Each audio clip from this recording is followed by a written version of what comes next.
आज आपण बनवणार आहे बोंबीलचे कालवण।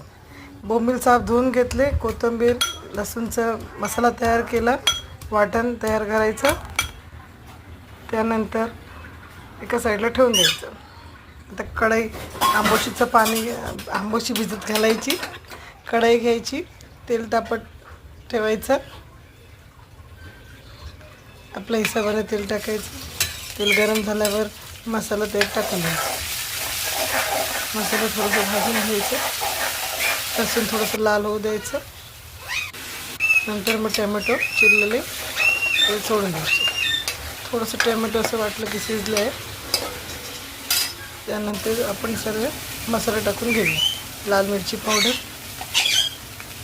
थोडंसं हळद पावडर,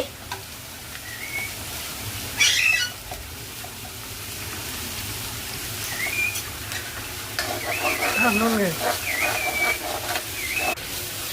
मच्छी सोडायची, बोंबील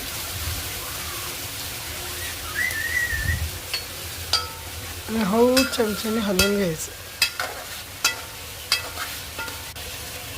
मीठ चवीनुसार टाकायचं, आंबोशी भिजवलेलं पाणी सोडायचं आणि उकळी येईपर्यंत